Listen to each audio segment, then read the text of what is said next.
Welcome to ASA Central Line, the official podcast series of the American Society of Anesthesiologists, edited by Dr. Adam Stryker. Welcome to the Central Line podcast. I'm Dr. Zach Deutch, your host, and I'm joined today by two members of the ASA Committee on Trauma and Emergency Preparedness, which is also known as COTEP. We all know, we must have an acronym for just about every ASA committee.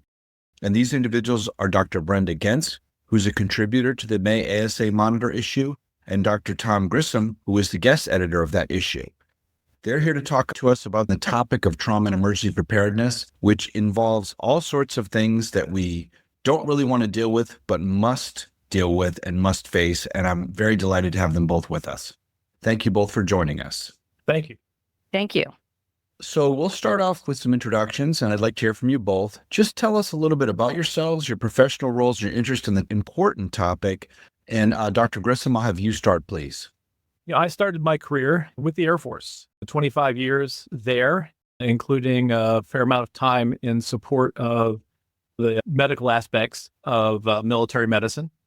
I was involved in the development of the Critical Care Air Transport Team program, as well as the Mobile Field Surgical Team programs in the late 90s, early 2000s, and finished up my Air Force career at the Center for Sustainment of Trauma and Readiness Skills. It's a program that was developed by the military to place military physicians jointly with civilian practitioners in a trauma setting. And for me, that was the R. Adams Kelly Shock Trauma Center in Baltimore. Retiring in 2007, felt like it was still a good match, allowed me to concentrate on the management of the traumatically injured patient, continue to practice critical care in that setting, and pretty much continue to do what I enjoyed doing during my time in the military with a great group of folks there. And that's where I've been now for about 20 years. Excellent. Dr. Gentz, if you could answer the same question, please. Well, great. Thank you so much. So I'm currently the chair of the Committee on Trauma and Emergency Preparedness, and I have a little bit of a different background. I'm in academic medicine. I'm currently the academic chair at Creighton University School of Medicine in Phoenix, and I'm the ValueWise Health Medical Center chair at a Level 1 Trauma and Burn Center. And I've had a long-standing interest in trauma as an academic anesthesiologist. I've been involved in burn centers, trauma units, and providing acute pain and regional anesthesia for trauma patients for about 25 years. And I've just really enjoyed doing that, and I enjoy teaching residents. So I'm continuing along that path. And this was a great opportunity to have the ability to influence the care and outcome of trauma patients and help educate other anesthesiologists about disaster management, and also a chance to advocate for injury prevention. Wonderful. And I have a quick question, because if I don't know it, I'm sure there are other listeners that don't know it as well. The only Creighton that I'm familiar with is in Nebraska. I did not know there was one in Arizona. Can you comment on that and kind of fill me in my gaps in knowledge there?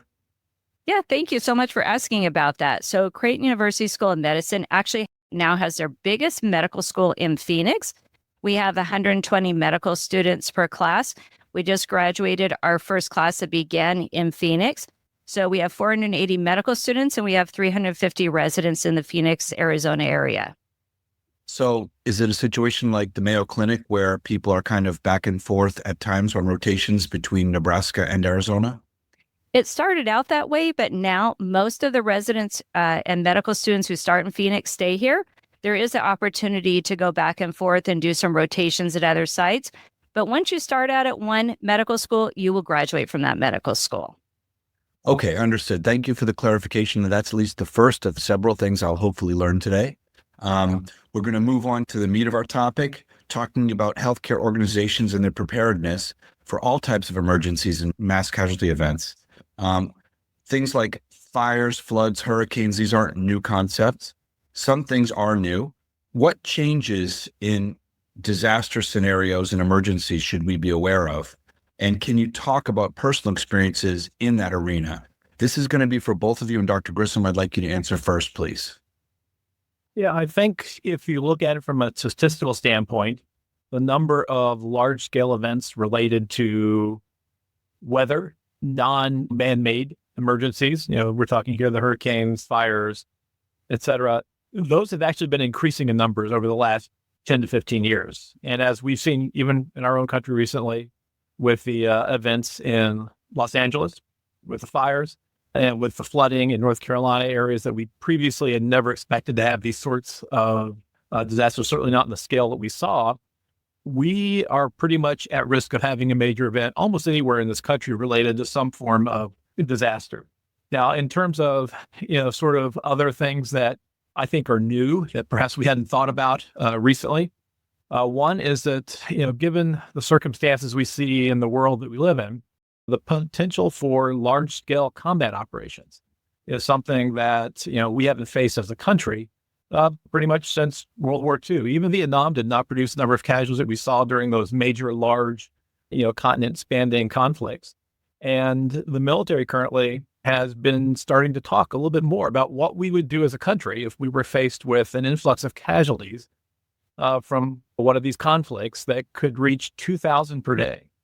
If we all look at our own sort of census on any given day, how do you absorb that many casualties across the country in a fairly short period of time? The military has done a good job planning on how to get folks back to the U.S. One of the programs I was involved in, the Critical Care Transport Program, was designed to move large numbers of casualties via air, integrating civil air fleet components as well. But the planning sort of ended right there on the airstrip. You land the plane and the patient's dispersed to hospitals. Does that mean that they're going to go to military hospitals? Highly unlikely. That capacity has decreased significantly over the last 30 years. In addition, the ability of the VA to absorb those types of patients to that degree has also significantly been reduced. So it really is going to rely on civilian participation. Now, when we look at the national disaster plans that are currently in place, they really are still relatively in the early stages on how we would deal with that sort of a situation. So I think as we look to the future, the question is, as we prepare in our individual facilities, how would we fit into that type of a disaster scenario and be able to support the care of patients returning back to this country? Okay, so well told from a veteran's perspective. Dr. Gentz, can you give a more civilian-oriented perspective with your own personal experiences and thoughts on this? Absolutely. We've learned a lot from the military issues that have occurred, and some of the things we learn in the military translate into the civilian population. An example would be IEDs and blast injuries. One of the things that we've learned is that we really need to use tourniquets if there is a blast, such as the Boston Marathon, when there were improvised IEDs and caused a lot of lower extremity injuries, and having the use of military tourniquets available saved a lot of the lives. This was also important in Bourbon Street in the French Quarter recently, and they also had a mass casualty event. The individual who attacked the people in Bourbon Street, not only did he use a truck, which is a common instrument for attacking people, he killed approximately 15 people and injured another 30, but additionally, he also had IEDs. So what we've learned from the military, we're able to translate that knowledge into the civilian population. And one of the things that happened more recently in January of this last year was in Honolulu, Hawaii, in the Salt Lake District, a group of young 30-year-olds were holding a holiday party, and they decided to shoot off fireworks. And I think this was thousands of dollars worth of fireworks. And unfortunately, the fireworks fell off the table as it tilted back, went into another large cache of fireworks and blew those up. And this large holiday party, 3 stories of people celebrating the incoming of the new year, not only did they experience burns, but they were also experiencing the explosions from these fireworks that basically acted similarly to an IED. So not only were they affected by the blast injuries, there's a lot of debris, and people don't think about, in hurricanes, tornadoes, and blast injuries, not only is there the injury to the tissue and to the patient's internal organs, but there also is risk of infection down the road because these blasts carry a lot of material with them.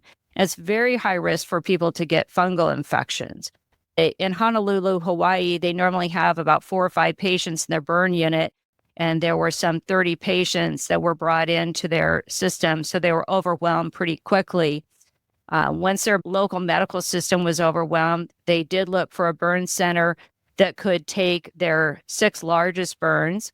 I work at Valley Wise Health Medical Center, which is one of the largest burn units on the West Coast, and Dr. Michael White and Dr. Kevin Foster were able to facilitate the transfer of the 6 of the worst burn patients from Honolulu, Hawaii, into our burn center. They were transported by a military plane into Sky Harbor. They were transferred by the fire department into the hospital. We met them on Saturday night, had them all pre-ops, consented, and they all underwent their first burn surgeries first thing in the morning. But it's, really important, because even if you think you're not in an area where there are going to be mass casualties, some of those mass casualties may come to you because of your capacity inside your hospital. And I think someone said it to me well today. They said, sometimes it's not a matter of if you'll have a mass casualty event, it's when you'll have a mass casualty event. And even if it doesn't happen in your local community, it's possible that patients could be transferred to you if capacity is exceeded in a nearby location. So both of you kind of have that thread in this large, more macro view, not if, but when. And that makes one think about not just places like Hawaii, but Alaska and Puerto Rico, places that may have limited resources or resources that get overwhelmed in these situations and then have to offload somewhere. So very, very interesting thing to think about no matter where you are in this country. Let's get a little bit more micro at this point, and let's talk about a topic which is quite pertinent right now, which is ketamine usage outside the clinical setting. And the ASA has now released guidance on this, safe use of ketamine outside of acute pain management and procedural sedation. So, Dr. Gentz, can you talk to us about this newly released guideline, maybe some tidbits that come from it, and what is your opinion of the entire matter? Well, I was really shocked because I discovered that patients are injecting ketamine at home. And some of this actually came out of COVID-19 and the pandemic, because people started seeing their doctors more frequently through telehealth, and they started getting their prescriptions sent to them at their homes. So with ketamine normally is thought of by the anesthesiology community as being an anesthetic. However, it has an off-label use for depression and anxiety. This is where Matthew Perry got in trouble. He was taking ketamine and was using it for depression, anxiety, and the reports are that he was wanting to increase his dosages, and his therapeutic team didn't agree with that. So he began procuring the ketamine through other sources. And as we know, this ultimately led to his death. So what we found out is that people are actually going online using telehealth. They're seeing a physician's assistant. They're being prescribed ketamine. The ketamine is shipped to their home, and then they're injecting the ketamine into their abdomen. So you don't really know if it's subcutaneous or intramuscular, but they're injecting the ketamine, and the only thing they're given for monitoring is a blood pressure cuff, and either a neighbor, a loved one, someone is supposed to be monitoring you and checking on you every 30 minutes. And at the end, then they're supposed to recheck your blood pressure. This is all the monitoring that is required. And sometimes they do lozenges, but a lot of people don't like the lozenges because they don't feel they're as effective. So patients have now started going to this injectable form of ketamine. Obviously, the problem is this is an unsupervised setting. You have to be sure that people know what their therapeutic goals are, that there's a prescribed treatment regimen, what is the endpoint, what is the maximum dose. The concern is that ketamine, because it is a sedative anesthetic in very high doses, and people are sometimes sent ampules and they get up to 300 milligrams. I've heard doses around 1,200 milligrams that they're receiving, that these very high doses, if a patient is not being observed at home, they could easily overdose and potentially die. And, this 30-minute requirement for monitoring by an untrained observer is probably not adequate.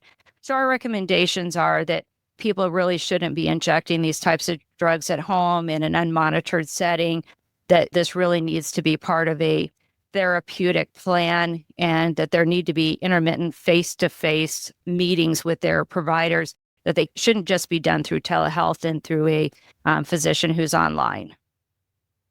Well, I guess I'll file this under strange new world, and, stuff that you thought you couldn't make this up, but this is, how we do it. We trial and error and do different things. And it sounds useful to me that the ASA has tried to put up some guardrails around this. So be interesting to see how it develops. And Zach, part of the guidance, and again, all the things that Brenda went over were completely in accordance with why the guidance was put out. but it also was sort of driven to a large degree from a trauma perspective with the pre-hospital use of ketamine being used for primarily, call it chemical restraint in patients who were agitated, combative in the field, being administered, to, again, treat what people were at that time calling excited delirium. If you look at it from an advocacy standpoint, this was one of the things that was identified with Elijah Kane, the death that occurred in Colorado in a young individual who was administered 500 milligrams, I think, of IM ketamine in rapid succession in this agitated state and subsequently died. This did attract a lot of public attention at the time. The Colorado Society of Anesthesiologists actually got involved from an advocacy standpoint because this was, at the time, looked like it might have been an unnecessary sort of approach for management in the field and turned out to be not an isolated event. The more recent Associated Press, sort of investigative report found there have been almost 100 deaths probably associated with sedation for use in this supposed excited delirium state, to restrain individuals. And I think a lot of that was what sort of led to the development of this guidance as well. Is there a better way or safer way to administer ketamine, not only for treatment, for these other things that Brenda was talking about the new sort of exciting uses for ketamine, but also just traditionally for sedation and that, out of the hospital setting. Interesting. So it's a evolving topic and one that a lot of people will be watching because we know it is a medication with a lot of therapeutic benefit, but where the indications and the usage tease out obviously is clearly evolving as we speak. So we'll move on to another medication that's also controlled that's very familiar to us, which is fentanyl. Recent data shows a small decline in fentanyl-related deaths. Dr. Gentz, can you comment on this? Yeah, so the history of what's happened with fentanyl has been pretty fascinating. In 2015, they saw a huge surge in the number of fentanyl overdoses in the United States, and that has continued to increase up until the last year. Almost 450,000 people now have died in the last decade from opioid deaths, it's an astronomical number. One of the things that we've been working really hard on is a project called Revive Me. And if you go online, it's under reviveme.com. Dr. Bonnie Milas, an intensive care anesthesiologist at University of Pennsylvania in Philadelphia, has really led this effort.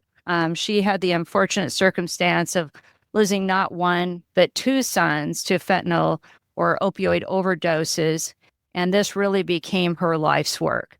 So she has campaigned ferociously to try to bring naloxone into the mainstream.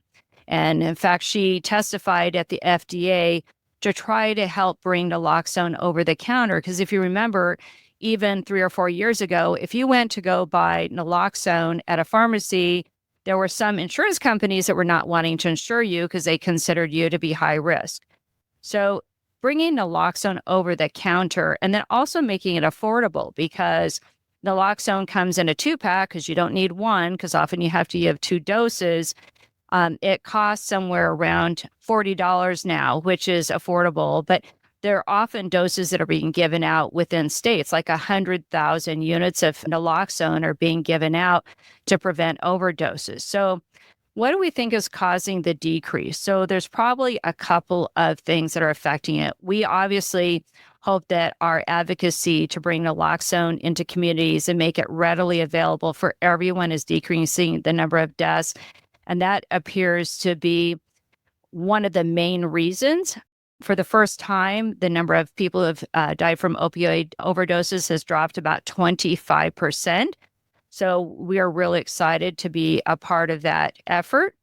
The one thing that's a little bit concerning, though, is there's a new drug called xylazine that's being added to fentanyl, and it's known on the streets as Tranq, and it's a veterinary tranquilizer. And it's being added to fentanyl because it increases the duration of the effects of the overdose. The downside of that is that it is not reversible with naloxone. So if somebody gets fentanyl that's mixed with Tranq, they can still overdose and succumb to the effects of the narcotics and tranquilizer combination. There's been some mixing of fentanyl with medetomidine in the Philadelphia area. But so some of these drugs now are being mixed in combinations to increase the duration, and that has the effect of not being as reversible. But again, the ready availability of naloxone has made a profound difference in the number of people who are dying from opioid deaths. And I think one of the things that Bonnie said is, our job is to help keep people alive until they get to a point where they make their decision that they want to try to make a change in their life. Our job is not to be judgmental. Our job is just to keep them alive until they can get to a place where they want to make changes themselves.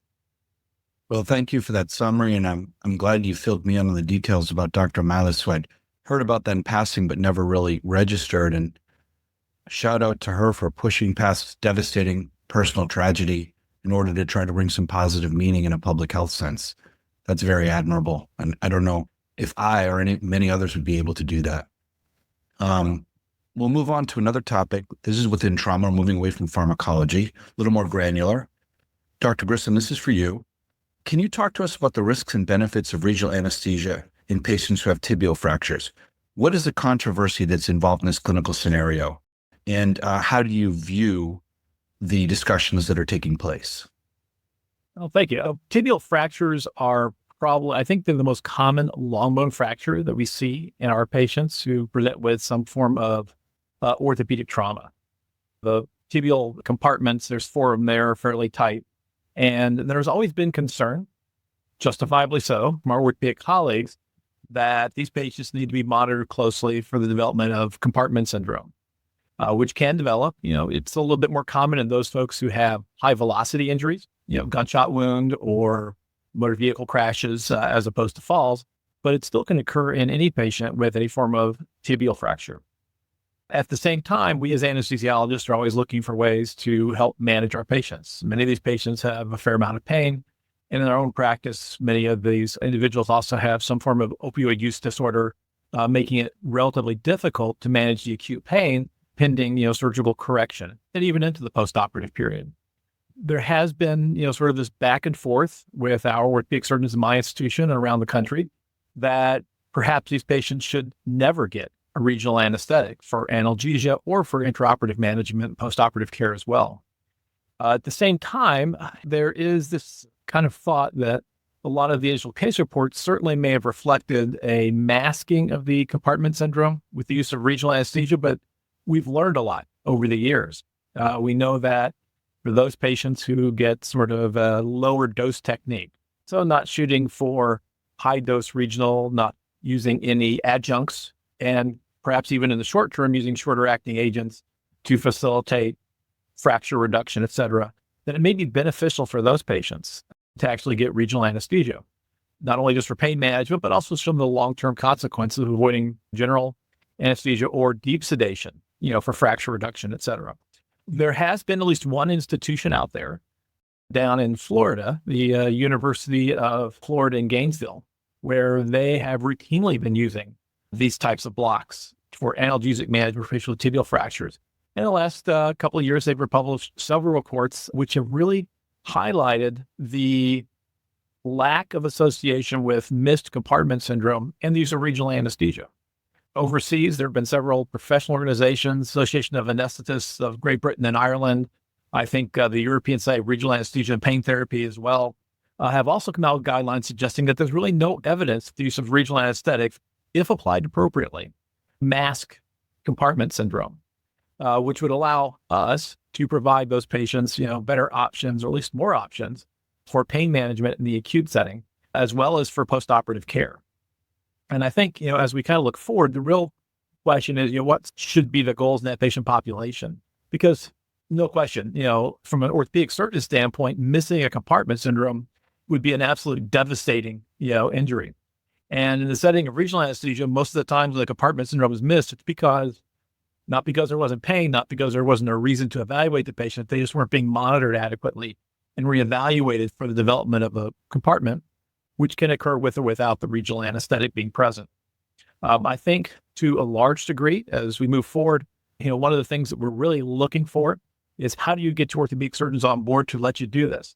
And in our institution, where we've sort of had to transition our practice over a period of time now, initially using short-acting anesthetics, using lower concentrations, not with the goal of absolute total analgesia, but reducing pain requirements, needs for other opioids, et cetera, may actually be beneficial, and setting up protocols for how these patients are monitored after the block and how they should be followed going forward, to, again, have continuous ongoing some form of assessment in that setting.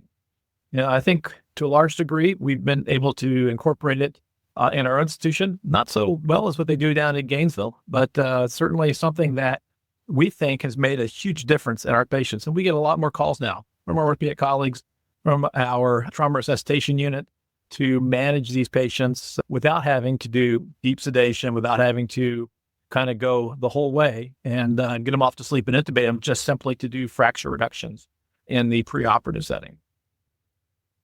Sounds like the search for best practices and the push to get past possibly dogmatic, unwarranted positions in perioperative care will continue. And sounds like people have made some inroads. So that's good. I'm going to stick with you, and I want to ask you a question about another area of expertise of anesthesiologists, not related to perioperative analgesia or pain management, but airway management. We want to talk specifically here about airway management in trauma patients. What is the role of anesthesiologists in these patients' care? And is there anything changing, any new developments there? I think so. If you look at what has happened over the last 30 years, when I started practice, in my training and for some short period of time afterwards, the institution I was at did not have formal fellowship trained emergency medicine physicians. The anesthesiologist was there at the bedside for every trauma admission. We took care of the airway. We found out what was going on with the patient, assisted with resuscitation, and then got them into the OR if that was the next level of care to be delivered. If you look at our European colleagues, they continue sort of to do that in many settings around the world. But in the U.S., however, the anesthesiologists have sort of gotten slowly but surely pushed out of the emergency department. And I don't mean that in a bad way. I mean, our emergency medicine colleagues, they have developed the skill set to do airway management, even fairly complex airway management. But, I jokingly talk to our emergency medicine guys, it's a sort of the difference between the expert and the master. I mean, there are many folks who are quite good in our emergency medicine department with airway management. Wouldn't have a question about them managing my airway if I needed to have something done. At the same time, they still call us down there once in a while when they see that challenging case coming in or some complex problem that may require more invasive or alternative techniques. But at the same time, I don't know that any of us have ever called the emergency medicine guys to the OR to help us. So we're still recognized as the sort of end expert, if you will, the master of the airway. Nonetheless, if you look around the country, and there have been several surveys published recently that have specifically, evaluated who is doing airway management for trauma, and emergency medicine is largely doing the majority of it now. It's probably 90% or so on the last couple of surveys that have suggested we are no longer there specifically actively involved. Now, does that mean we're not involved at all? Yeah, it depends on the institution you're at. Many folks that I've talked to, may be called down to the emergency department. They may be available if there is any issue. They certainly are getting information fed to them as they are down there as well about patient's condition, ongoing resuscitation efforts, whether or not there's going to be an operative intervention and need to go to the OR. So they're still actively involved, but they're not as hands-on as they used to be. At the same time, I think we still need to be recognized for our expertise and our involvement. Shock trauma, where I work, is a little bit different in terms of its setup. The trauma admissions actually do not go through our emergency department. They come straight to a trauma resuscitation unit. There is always an anesthesiologist at the head of the bed, and the surgeons are involved actively in the care of the patient across the board. There is no emergency medicine oversight per se, for these admissions. At the same time, in places where they do not have that sort of setup, I think there is an excellent opportunity for collaboration. All centers that have trauma, and again, we're talking about level 1 or level 2 trauma centers that are verified through the American College of Surgeons process, are required to have ongoing regular reviews of practice, complex cases, et cetera. And there should be a trauma anesthesiologist involved in those discussions as well, as mandated per the verification process. That certainly allows us to develop protocols to decide when and how anesthesia should get involved in the management of these patients. And also, there should be some oversight, I think, at least in terms of cooperative review of all these cases. Now, again, one of the downsides to all of the changes that we've seen over the years is that since we're not there at the bedside, you may also find yourself in a situation where you're not involved at all. And you do not know what's going on until you get a call from the surgeon saying, I'm bringing a patient up. At that point, you will not have as good an understanding of the resuscitation, where they are in that process. You will not necessarily know if there was or was not a difficulty with the airway. And again, helps a little bit being there at the bedside from the beginning in the management of these patients. I think as we move forward, if you're in an institution where you have lost control of the airway, not that that's a bad thing, but that you do need to at least be involved somehow in the ongoing training and evaluation of the process, such that we can have some input and hopefully kind of work with our colleagues to establish the best protocols for the management of these patients. And an interesting thought is just that best practices will necessarily vary based on geographic location, especially now personnel availability, and then considering all of level 1 and level 2 trauma centers. That's just a huge spread of different situations and different abilities to provide those individuals, whether they be surgical, anesthesiology, or support personnel. So obviously each case might be quite different. And I think there's also some changes we've had recently in practice. It's amazing how much I've learned from the emergency medicine side, practices that we typically don't think about in the operating room. From a trauma perspective, to a large degree, emergency medicine no longer believes in cricoid pressure. They're taught that it doesn't make any difference. This is not the forum for debate on whether cricoid pressure is the appropriate way to handle RSI for most of your trauma patients. But at the same time, we have colleagues who are fairly dogmatic about that. But in the emergency medicine side, they've dropped that from their protocols. They've also shifted to, one of the processes similar to what we've seen with ACLS, but with advanced trauma life support, is perhaps it should necessarily be ABC, but again, the same process of looking at circulation. Do we need to resuscitate our patients better before we perform airway management, i.e. transfusions, volume resuscitation, et cetera, before we end up inducing them for airway management? And I think some of the other things that they are looking at as well is, again, how you pre-oxygenate patients a little bit differently than we typically do in the operating room. And to be honest, I've learned a little bit by seeing how our colleagues have sort of switched the dogma around a little bit and created some controversy with respect to our routine airway practices in the OR. Well, we seem to keep either directly talking about or alluding to best practices, which leads me to a question for Dr. Gentz.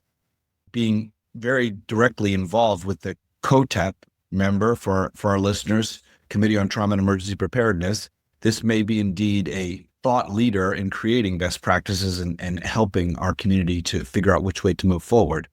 Can you talk to us about recent developments with that committee and also a little bit of resources that might be beyond the scope of the ASA that members and other healthcare people can access? Well, one of the things that we have available on the website, if you go into the asahq.org website and you can put in a search query, you can find that there is a plethora of recommendations all the way from how do you handle mass casualty in the operating room? What should you do for personal preparedness if there's an emergency at your home, like in the wildfires in Los Angeles when you need to leave quickly? There's guidelines for what to do if you're concerned about Ebola in the operating room. There are guidelines for ketamine. We try to put all of the guidelines that we have that we consider best practices on the ASA website so that they're readily available for people, especially for people who are the less frequent trauma anesthesiologists or have been less exposed to trauma anesthesiologists, or even guidelines for the seasoned anesthesiologist who just wants to go back and reaffirm what they already know. Wonderful. We're coming to the end here, and I have a question for both of you. Just kind of share with our readers and listeners, what do you want them to know? How can they enrich their knowledge in their clinical practice? And Dr. Gentz, I'll stick with you to start. Well, one of the things that I want them to know is one of the things we're really concerned about for the future is that right now, only 1% of the NIH grants go to anesthesiology research. So one of the challenges is if you look at trauma, it's even less. And if you look, for example, at the PROPER trial, which is a pragmatic randomized optimal platelet and plasma ratios trial, only one anesthesiologist was listed in the 32 authors. And we've approached the people and said, hey, we want to be part of these research projects. The response we got is, well, hey, we want your data, but we don't necessarily want your expertise. So one of the things that really moved us to do was to really push hard to get more actively involved in doing research. So this last year, the ASA Board of Directors and House of Delegates did approve our ability to work with the Coalition for National Trauma Research.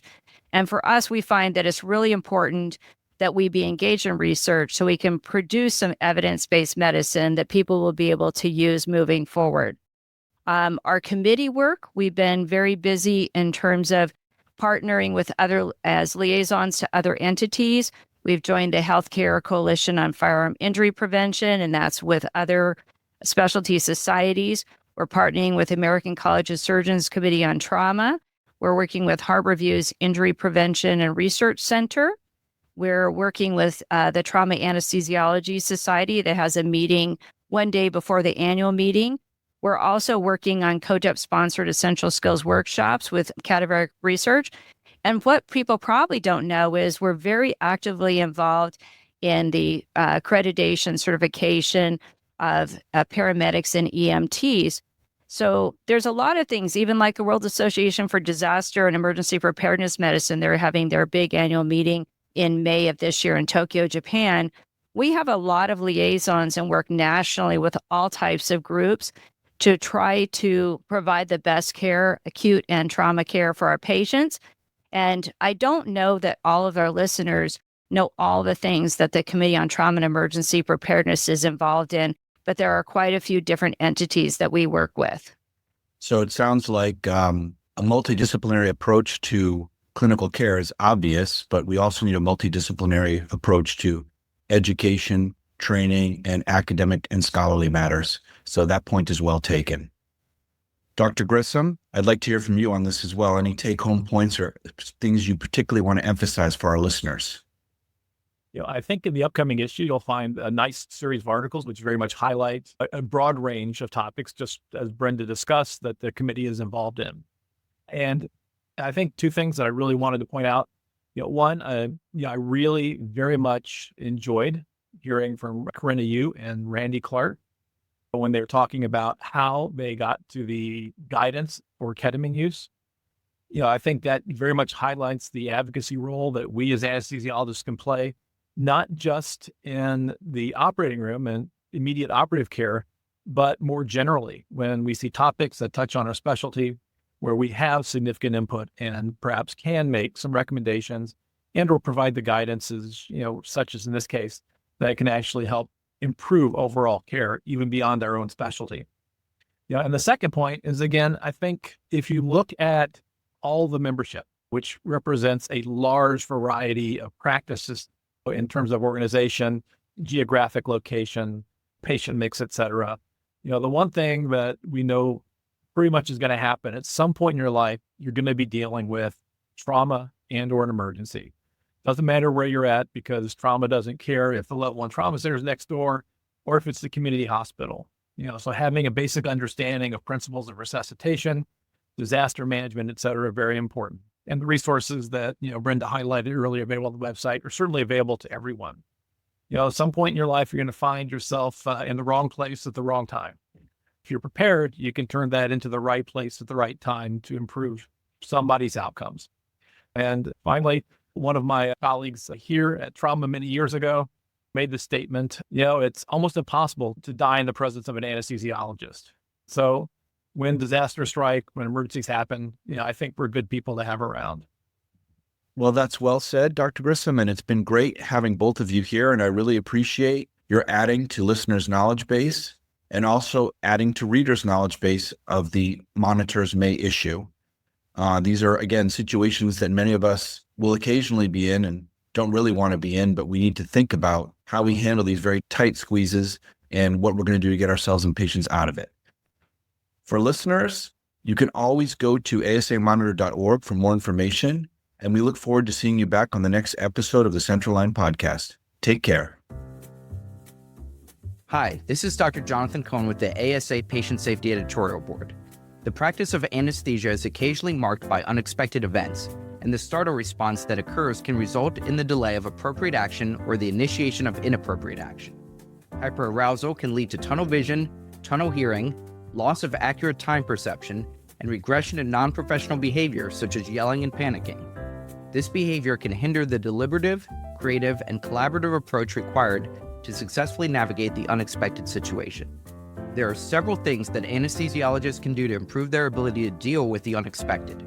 Prior to the event, adequate self-care and mental rehearsal of contingency plans can help with preparation. During the event, it's important to summon help early and utilize cognitive aids to remember key management steps. Anesthesiologists can help mitigate the sympathetic response with tactical or box breathing techniques. Finally, after the event, ensuring adequate time for recovery and having support available is essential to being ready for the next event. For more patient safety content, visit asahq.org/patient safety. Do your part to advance the specialty by participating in a quality registry through Anesthesia Quality Institute. Support patient safety, compliance, and business objectives at aqihq.org/registries. Subscribe to Central Line today, wherever you get your podcasts, or visit asahq.org/podcasts for more.